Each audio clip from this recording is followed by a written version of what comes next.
ठीक है।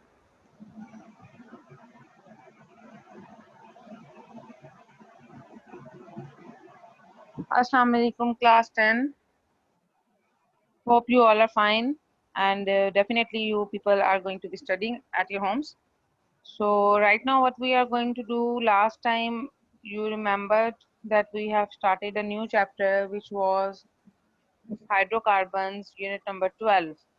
ठीक है, we have done with chapter number 11 और ये almost उसी की सारी रिवीजन है जो हम basically पढ़ते आए हैं. ठीक है.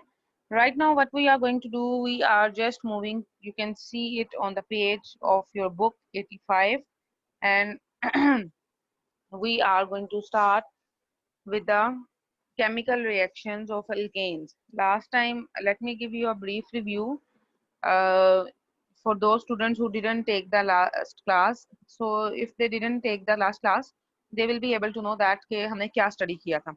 We just studied about little bit about alkanes, alkenes and alkynes and their classifications, and then we have studied their general formula, how they are prepared in the lab, what is the way of synthesizing. और currently हमने alkanes को जो discuss किया था, we just discussed only two types of methods by which alkanes can be prepared. Among that, one was hydrogenation of alkenes and alkynes, कि hydrogen हम add कर देते हैं alkenes में और alkynes में, तो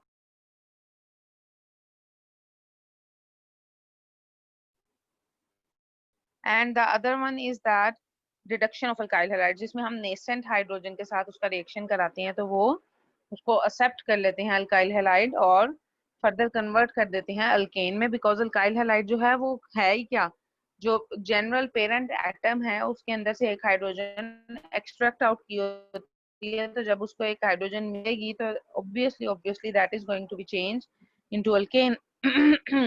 So we have discussed it. Then we also have discussed some properties of physical properties of alkanes, कि alkanes की क्या properties हैं, उनका molecular mass के according what is the state of matter, are they soluble in water or organic solvents. We have studied flammable, then we have also studied about their melting and boiling points and all the stuff like that. Now coming towards the topic of today, which is about chemical reactions. So here is the page, you can also see and open it on your books here, and you can say that alkanes जो हैं वो सबसे ज्यादा कम reactive compound है because of saturation, कि वो already saturated है, उसको कोई जरूरत ही नहीं है कि वो कोई bond बनाए या कुछ इस तरीके से participate करे. But at higher temperature जब उनको provide किया जाता है तो उनके अंदर tendency है that they have to react. So we are going to discuss only two types of reactions, जिनमें से एक बहुत ज्यादा familiar reaction है जिसको हम बोलते हैं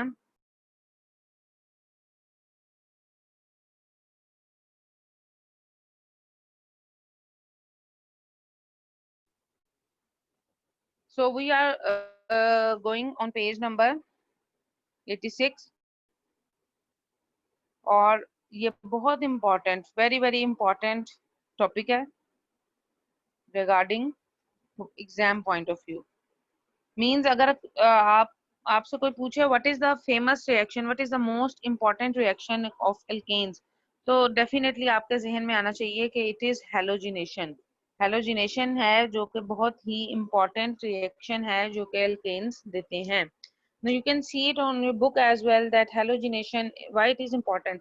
अब आप देखें halogenation है तो इसका नेम ही क्या इंडिकेट कर रहा है. Halogens आपको पता है, मैंने बताया था, they are a part of a family जिसमें क्लोरीन, ब्रोमीन, आयोडीन, ये सारे के सारे ग्रुप के एलिमेंट्स आते हैं, that are from group 17 I think, if I am not wrong. So वो हेलोजेंस जो रिएक्ट करते हैं किसी भी अल्केन के साथ, तो फर्दर वो आगे क्या प्रोसेस कैरी आउट करते हैं, we are going to study all about that, right. So right now you can see that alkanes give only substitution reactions. Substitution reactions कौन से reactions हैं? Substitution reactions वो reaction होते हैं जिसमें एक चीज दूसरे को substitute कर देती है, मतलब निकाल कर उसकी जगह ले लेती है. Substitute का अगर हम आम जुबान में भी मीनिंग देखें ना तो यही है कि एक चीज को रिप्लेस करके दूसरी चीज की जगह आ जाना. लाइक मैं अगर बात कर रही हूँ, बहुत कॉमन जनरल एग्जांपल हम देते हैं कि if your teacher is absent, any teacher is absent, reaction, तो उसकी जगह सब्स्टिट्यूट लगा दिया जाए किसी टीचर का, that he can go to your class and take the class in order to minimize the effect of the other one, जो कि किसी की जगह पर जाके एक्ट कर सकते हैं, काम कर सकते हैं। तो अल्केन्स की प्रॉपर्टी ये है कि ये सब्स्टिट्यूशन रिएक्शंस देती है commonly. Now here is the definition as well, you can see it from your book and you can highlight it. A reaction in which one or more hydrogen atoms of a saturated compound, saturated compound क्या है, alkane, that has only single bond, no double bond, no triple bond is present, are replaced with some other atoms, वो किसी और atom के साथ replace हो जाता है। और किसके साथ होना है, हेलोजिनेशन में हेलोजन के साथ। जैसे हमने हाइड्रोजिनेशन पढ़ा है उसमें हाइड्रोजन के साथ उसकी रिप्लेसमेंट है, तो हेलोजिनेशन में हेलोजन के साथ होगी। अब हेलोजन क्या है, क्लोरीन है, ब्रोमीन है, आयोडाइन है। मोस्ट कॉमनली हम हेलोजन की जब बात करते हैं तो क्लोरीन जो है उसकी बात कर रहे होते हैं, क्योंकि क्लोरीन के अंदर टेंडेंसी है कि वो एक्सेप्टेंस और लूज इलेक्ट्रॉन्स करने की टेंडेंसी रखता है, right. So this was the definition. I am repeating it for you as well. A reaction in which one or more hydrogen atoms of a saturated compound means alkane के जो hydrogens हैं उसको replace किया जा सकता है किसके साथ, halogen atom के साथ, called as substitution reaction। ठीक है, these reactions are a characteristic property of alkane। characteristic property वो property होती है जिसकी बेस पे आप कह सकते हो, उसको कैटेगराइज कर सकते हो। मींस अल्कीन्स जो है वो हेलोजिनेशन नहीं देगी, बिकॉज उसमें डबल बॉन्ड है और बहुत मुश्किल है उसको रिमूव करना, देगी जरूर but the conditions are definitely going to be change, बहुत हायर टेम्परेचर चाहिए होगा, कैटलिस्ट चाहिए होंगे and all the stuff like that ना। Now we are saying that these reactions are a characteristic property of alkanes. Like if I ask you which reaction is the characteristic property of alkanes, so you must know the answer, it's halogenation. Okay.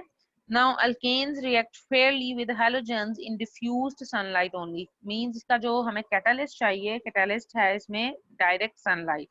ठीक है, in dark there is no reaction. रात के time ये reaction possible नहीं है. So indirect sunlight reaction is explosive and carbon is deposited, right? जो major general reaction है सारे के सारे mechanism के बाद आता है, वो reaction की equation ये है, जिसमें आप देख सकते हो CH4 methane plus it is going to react with 2 moles of chlorine Cl2 in the presence of bright sunlight gives us carbon। Carbon जो है वो डिपॉजिट हो गई और रिएक्शन एक्सप्लोसिव क्यों होगा, due to HCl production. HCl जब produce होगी तो ऑब्वियसली समथिंग एक्सप्लॉइटेड नेचर का ही होगा। सो ये जो आपकी इक्वेशन है मैं हाईलाइट कर देती हूँ इसको आपके लिए। ये वाली जो इक्वेशन हमारे पास आई है, ये सारी की सारी इक्वेशन जो है ये क्रक्स है उसका, मतलब मैकेनिज्म के बाद के हमने मीथेन को रिएक्ट किया किसी हेलोजन के साथ कि वो रिप्लेस कर ले उसके हाइड्रोजन के साथ जाके क्लोरीन रिएक्ट करे और कार्बन जो है वो सेपरेट आउट हो जाए। तो ये हेलोजिनेशन का बेसिक रिएक्शन है, बट इसके अंदर डिफरेंट स्टेप्स इन्वॉल्व हैं। कोई भी हम रिएक्शन कैरिड आउट करते हैं ना तो उसमें डिफरेंट तरह के स्टेप्स इन्वॉल्व होते हैं। ऐसा नहीं है कि सिर्फ सिंपल एक ही स्टेप में रिएक्शन गो थ्रू है, no, there are series of steps जिसके थ्रू ये कैरिड आउट होता है। ठीक है, so over here you can see a series of reactions take place और हर स्टेप पे जो एक हाइड्रोजन एटम है वो सब्स्टिट्यूट होगी हेलोजन एटम के साथ और फिर क्या होगा, फाइनली सारे के सारे हाइड्रोजन एटम्स जो हैं उसके साथ रिएक्ट करेंगे और सब्स्टिट्यूट करते जाएंगे। Means there are 4 hydrogen atoms, तो हमारे पास 4 ही स्टेप्स आने चाहिए।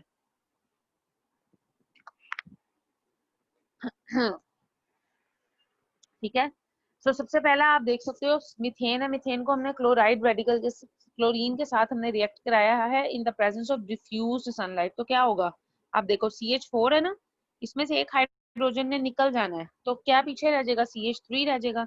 और अब आप देखें हाली हाइड्रोजन निकल जाएगी, वो हाली तो एग्जिस्ट नहीं करेगी हाइड्रोजन आयन की फॉर्म में, तो क्या होगा इसके साथ ऑब्वियसली एक Cl जाके लगेगा।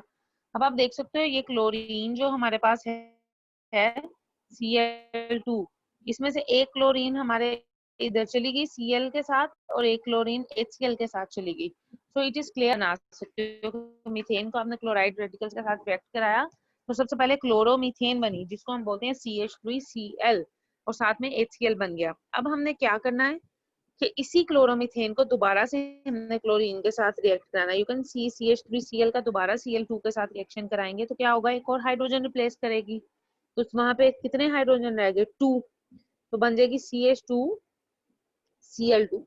ठीक है, along with the liberation of HCl। आप देख सकते हो H एक हाइड्रोजन निकला है तो उसके साथ दूसरा क्लोरीन है, ठीक है। इसको हम बोलेंगे dichloro, because CH2 is di methane and Cl2 is dichloromethane. अब डाइक्लोरोमीथेन ही को हमने आगे फर्दर लेना है और उसको दोबारा से हमने क्लोरीन के साथ रिएक्ट कराना है। तो अगेन एक हाइड्रोजन रिमूव हो जाएगी तो CHCl3, एक हाइड्रोजन रिमूव होने के साथ साथ एक क्लोरीन उसके साथ जाके अटैच हो रही है, तो ये बनाएगा CHCl3 जिसको हम बोलेंगे ट्राइक्लोरोमीथेन, और ये फॉर्मूला है क्लोरोफॉर्म का भी, ठीक है।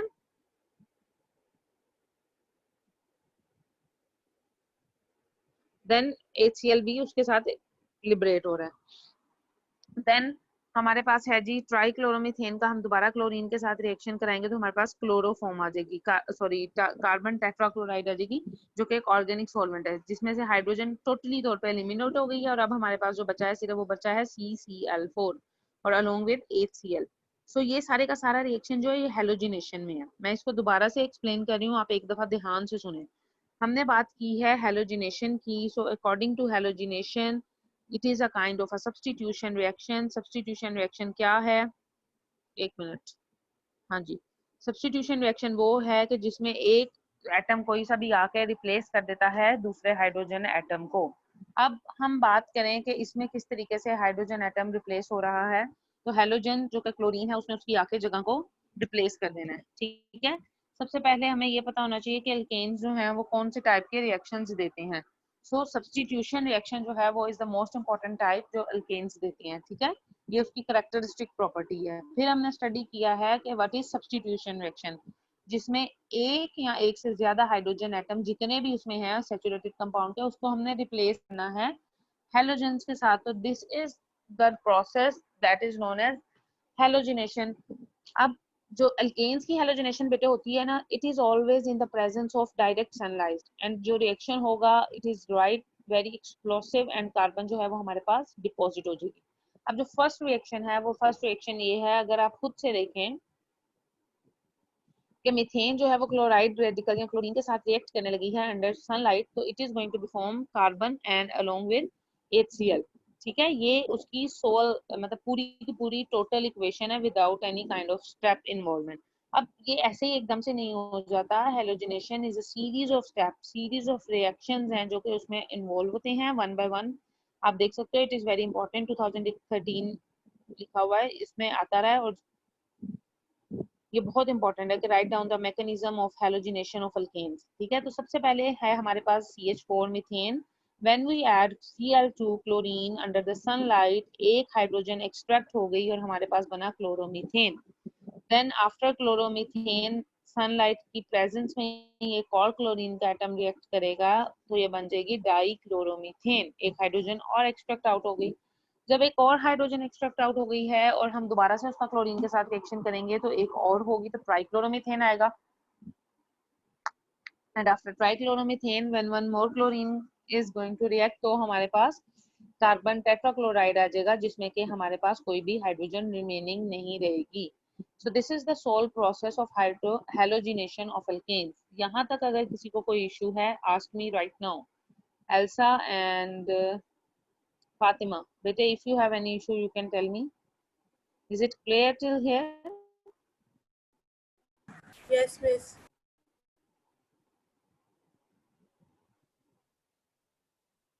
And what about you, Fatima? Is it good till here? Yes.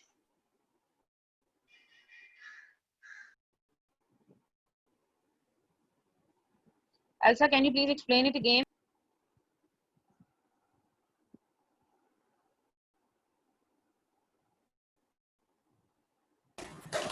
Halogenation is a process in which alkanes react in substitution reactions, other reactions in which replacement of hydrogen atom is proceeded. And then there is a example for methane plus chlorine. Wait. Elsa, listen. You said hello. आपने बताया है कि substitution reaction जो है वो ये है जिसमें हाइड्रोजन रिप्लेस की जाती है। It is not the complete definition. किसके साथ रिप्लेस की जा रही है? With some other atom जो कि है halogen in case of halogenation. फिर हम आगे एग्जाम्पल की तरफ जाएंगे, ठीक है? Okay. चलें। And then there is an example, methane plus chlorine. It reacts in a bright sunlight, and we get carbon plus 4 HCl.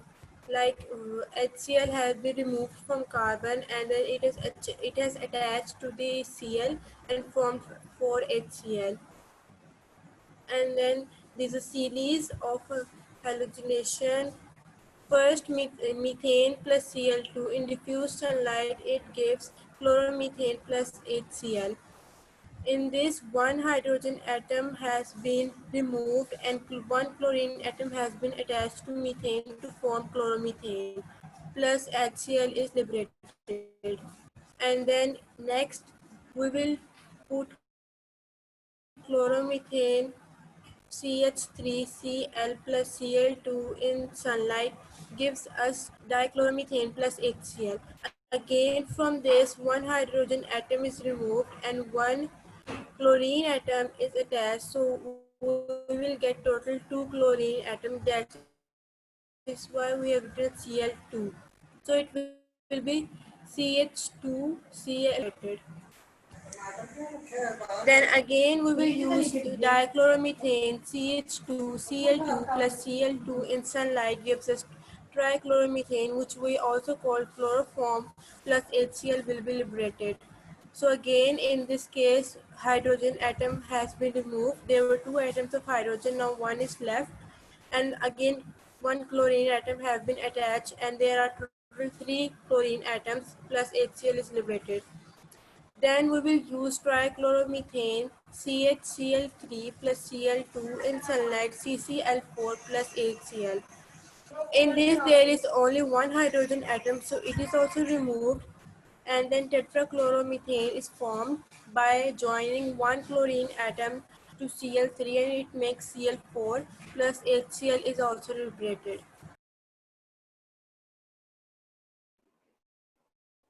शाबाश, गुड। सो अगर जिसको नहीं समझ आई, देखें एल्सा ने दोबारा से एक्सप्लेन कर दिया। I have explained it 2 times. It is really very important regarding alkanes. So it was the first reaction. Very good Elsa. ये बेटे इसको एक दफा फातिमा आप भी, ऑल ऑफ यू जो यूट्यूब पे भी बाद में लेक्चर सुने, please write it down as many times till the moment you didn't get mastered in that, कि आपको लिखना आ जाए सारा, ठीक है? अब Daniyal please switch off your mic if you have joined us. चलें, right now the second one is combustion. Combustion होता है जल जाना, जिसमें ऐश प्रोड्यूस होती है। सो अल्केन्स जो हैं उनकी प्रॉपर्टी है कि भी है कि ये कंबस्शन प्रोसेसेस देती हैं, and in the presence of excess of air, बहुत सारी एयर, ऑक्सीजन हमें चाहिए होती है तो produce a lot of heat. As a result carbon dioxide produce होती है। So this reaction takes place always in automobile combustion engine. जो इंजन हमारा चल रहा होता है बाइक्स का, गाड़ी का, जैसे ही आप गाड़ी स्टार्ट करते हो तो उसमें जो सेल्फ हम जब देते हैं गाड़ी को, जब स्टार्ट करते हैं तो वहां पे कंबस्शन प्रोसेस स्टार्ट हो जाता है उसके इंजन में, जिसकी वजह से, इंजन की वजह से ही गाड़ी चलती है। सो जब तक आपको पता है कि गाड़ी का सेल्फ, यानी गाड़ी को स्टार्ट ना करे, जो पहली आवाज उसकी आती है when you going just insert the key and start the car, तो उसको कहते हैं सेल्फ। तो तब तक कंबस्शन प्रोसेस स्टार्ट नहीं होता और इंजन हमारा स्टार्ट नहीं होता है। तो आप देखें जैसे इसका एक हमारा फैक्टर बाहर में भी इन्वॉल्व होता है, लाइक जब विंटर्स हैं तो कंबस्शन प्रोसेस उस तरीके से नहीं होता, बिकॉज आउटसाइड का जो फैक्टर है वो भी बहुत ज्यादा इस पे असर डाल रहा होता है। सर्दियों में आपने देखा होगा हमेशा गाड़ी लेट से स्टार्ट होती है as compare to summers. Summer में आपने गाड़ी स्टार्ट करनी है, you just need to switch it on and just move on. लेकिन विंटर्स में आपको थोड़ा पहले, निकलने से पहले गाड़ी को स्टार्ट करके रखना पड़ता है due to this combustion process, because इसके लिए हीट चाहिए होती है। हीट चाहिए तो इग्नाइट होगा process and then the engine will be able to move. The same case with in the heaters and cooking appliances. जैसे अगर आप प्रेशर कुकर की बात कर रहे हो, if you put hot water in that, तो उसका वो कुकर जो है उसकी जो वो है टॉप, जिसको सीटी बोलते हैं, वो जल्दी बोलना शुरू हो जाती है एज कम्पेयर आप उसमें ठंडा पानी डाल दें। सो वेदर या जो उसका एनवायरनमेंट है सराउंडिंग्स का, दैट इफेक्ट्स अ लॉट। ठीक है। So it is highly exothermic. Exothermic reactions कौन सी हैं? वो रिएक्शंस जिनमें हीट जो है वो इवोल्व हो रही है, ठीक है, रिएक्शंस के साथ निकल रही है। So here is the reaction in which methane is reacting with excess of oxygen, producing carbon dioxide along with water and heat. And when the supply is limited for oxygen, what happens? Then there is an incomplete combustion. तो वहाँ पे incomplete combustion होती है, मुकम्मल तौर पे combustion नहीं होती, क्योंकि हम उस reaction को वो conditions provide नहीं कर रहे. So as a result, carbon dioxide की बजाय carbon monoxide gas produce हो जाती है, और that is going to be very dangerous. It can cause suffocation and finally it can cause death. एक सर्टेन पैरामीटर होता है, मतलब यूनिट होता है, जिसके अकॉर्डिंग आप इतनी इनहेल कर लो तो that is safe for us, carbon monoxide. लेकिन अगर इससे ज्यादा एक्सीड करेगी that is really dangerous for us. Carbon dioxide तो आपको पता है कि हम ड्यूरिंग जिस टाइम मैं बोल रही हूँ, सांस ले रही हूँ, तो कार्बन डाइऑक्साइड तो है वो एक्सेल कर ही रहे हैं नॉर्मल ह्यूमन बींग, जो कि यूजफुल है आगे फर्दर प्लांट्स के लिए, हर चीज के लिए। बट कार्बन मोनोऑक्साइड जो है that is a pollutant, so it is not as good as carbon dioxide. So proper combustion alkanes करना बहुत जरूरी है to produce carbon dioxide, ताकि वो environment friendly भी रहे, right? Now coming towards the uses of methane and ethane, आप लोगों ने लास्ट टाइम भी पढ़ा था कि CNG जो है वो यूज होती है as an automobile fuel. And Fatma, you will tell me what is the abbreviation of what is the full form of CNG? Fatma, are you there?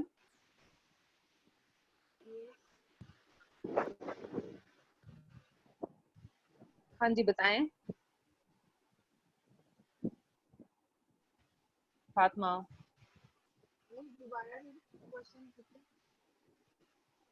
जी बेटे, सीएनजी किस चीज की फॉर्म है? सीएनजी की फुल वो क्या है?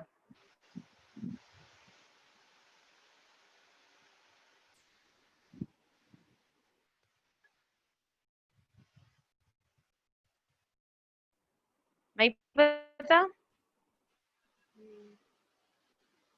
Fatima, give me the answer in yes और no if you don't know. नहीं पता।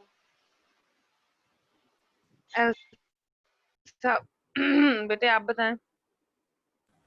Compressed natural gas.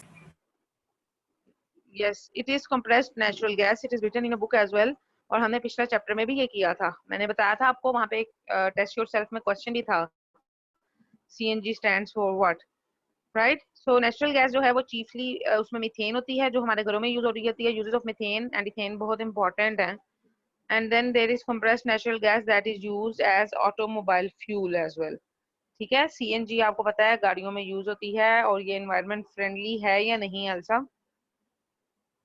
Is it environment friendly? Elsa, can you listen me? Yes, miss, I can listen. Is it friendly CNG environment wise? I think yes. Yes, it is. Because CNG जो use हो रही है उसकी पूरी की पूरी combustion हो जाती है गाड़ियों में जो यूज होती है, उसमें कोई भी कार्बन मोनोऑक्साइड जो है वो प्रोड्यूस नहीं हो रही होती, तो it's very very friendly for environment as well. तो एक एक वक्त आया था कि जब कहा जा रहा था, इट्स क्वाइट ओल्ड, बहुत पुरानी बात है, जब कहा जा रहा था कि जिस सारी की सारी जितनी भी कार्स हैं they must be converted into CNG for the minimizing pollution purposes. But ऐसा नहीं हो सका था, और सीएनजी जो है जिन गाड़ियों में है वो कम पोल्यूट करती हैं एनवायरनमेंट को एज कम्पेयर टू पेट्रोल। सो क्योंकि उसमें इनकम्प्लीट कंबस्शन है और बहुत से पोल्यूटेंट्स प्रोड्यूस होते हैं, ऐसा नहीं कि इसमें नहीं होते, it is going to be but not as much that दूसरी तरह से होता है। Now coming towards the page number 87 over there, these gases are used in the manufacture of chemicals such as carbon black, methyl alcohol, ethyl alcohol, chloroform, carbon tetrachloride, formaldehyde and acetaldehyde। Hopefully आप सारे familiar होंगे इन formulas के साथ, ठीक है। कहा this is not touch screen, don't touch it. So these gases जो ये इथेन और मिथेन है यूज की जाती हैं कार्बन ब्लैक को बनाने के लिए। मिथाइल अल्कोहल का फॉर्मूला है CH3, is for methyl, alcohol का ग्रुप है OH। Methyl alcohol, ethyl alcohol, chloroform अभी हमने देखा है हेलोजिनेशन में यूज हुआ है। carbon tetrachloride, it is also used, and then formaldehyde and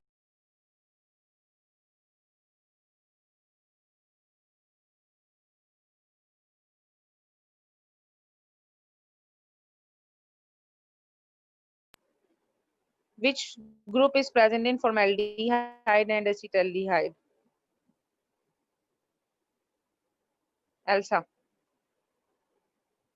जल्दी जल्दी बताएं बेटे। COOH. क्या हम बोलते हैं उसको, एल्डिहाइडिक ग्रुप है, ठीक है। फॉर्मेल्डिहाइड और एसिटल्डिहाइड, इसके देखें एंड पे एल्डिहाइड लिखा हुआ है, so aldehyde COOH is present in them. ये सारे के सारे इनकी मैन्युफैक्चरिंग के लिए ethane sorry methane and ethane use की जाती हैं।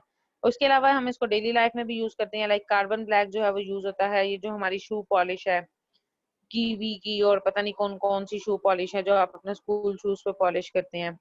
Then there is jet ink printer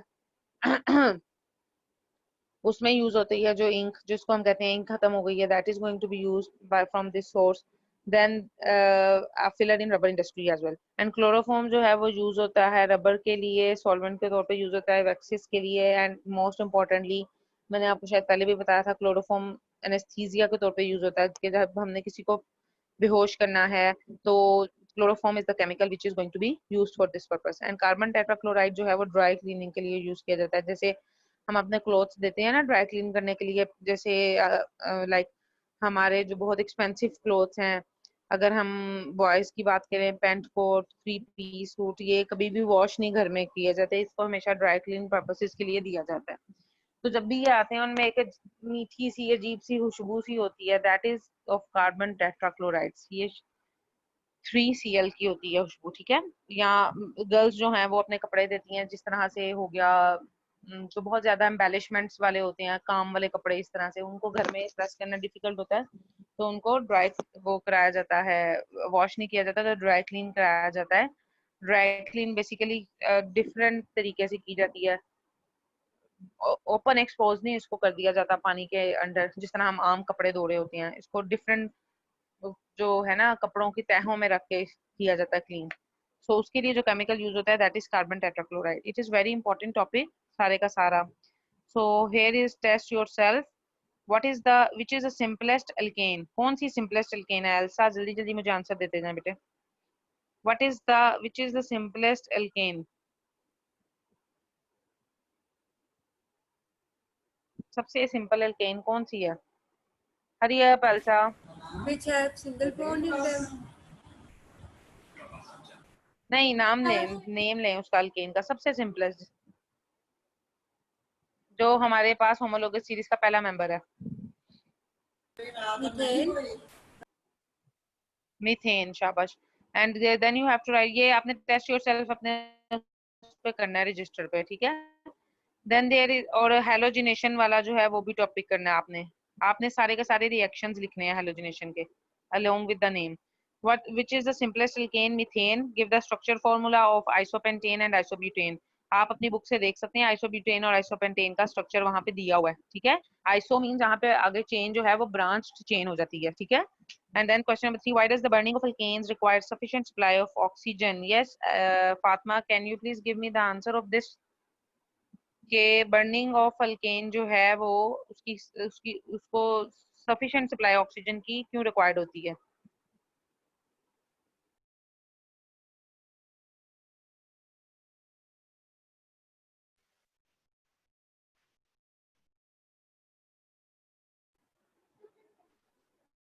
Okay. Yes, Fatma, बेटे give me the answer. Because carbon monoxide अगर हम उसको कार्बन मोनोऑक्साइड प्रोड्यूस होती है अगर हम जी शाबाश, हमें सफिशिएंट सप्लाई ऑफ ऑक्सीजन इसलिए रिक्वायर्ड होती है कि कार्बन डाइऑक्साइड गैस प्रोड्यूस हो, because if sufficient supply of oxygen is not there, then carbon monoxide gas is going to be produced, and that is very harmful for living organisms and each and everything which is present in our environment. So it's really very important कि उसकी complete combustion हो। शाबाश। अच्छा जी, अगला है हमारे पास last, what do you mean by halogenation? Give the reaction of methane with chlorine in bright sunlight. ये वाला क्वेश्चन आपने मतलब टेस्ट योर सेल्फ में ही आ गया है, फोर्थ वाला आपने करना है। You are supposed to do it on your copies. Then there is an interesting information. Fatma, read it for me, please. Walk around with a stick in the muddy bottom of a pond or marsh. You may see bubbles coming up out of the mud. These bubbles are the hydrocarbon as gas methane, which is called marsh gas. If you collect the gas in a jam jar, you can set fire to it. Orchids produce alkanes to attract bees to pollinate their flowers. हाँ जी, ये just आपके लिए एक information है कि जो muddy bottom है pond का और मार्श का, वहां पर अगर आप उसको कलेक्ट करें तो क्या होता है, मार्श गैस प्रोड्यूस हो रही होती है। हमने पीछे भी पढ़ा है, जो अजीब से बबलिंग सी हो रही होती है। जैसे बहुत ज्यादा बारिश होती है तो किसी जगह पे बड़ा फंगल इन्वायरमेंट क्रिएट हो जाता है, ग्रीनिश ग्रीनिश हो जाती है सारी ग्रास के आसपास। So this is the production of Marsh gas. ठीक है।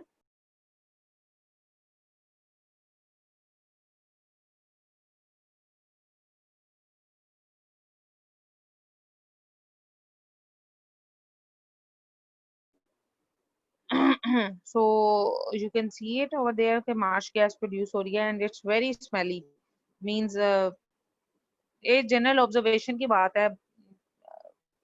आई डोंट थिंक सो ये बंदे के लिए कोई करने वाली चीज है, we can't do it that.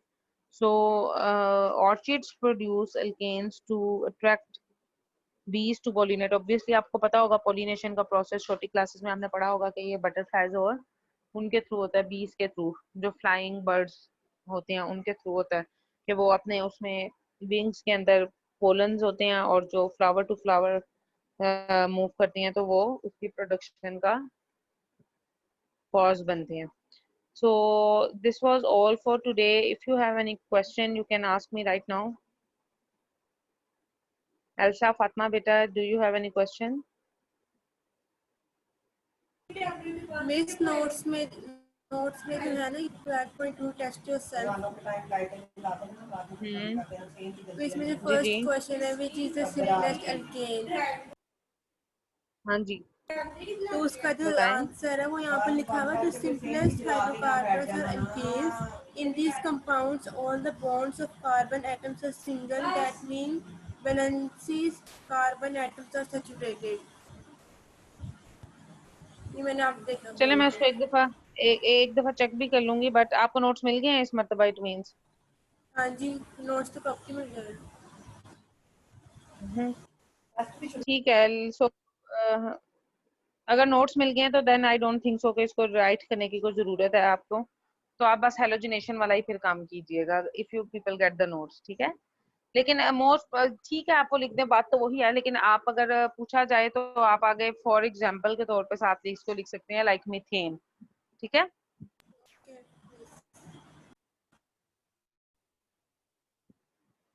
चलें, till the next class, Allah Hafiz, stay safe and have a nice weekend.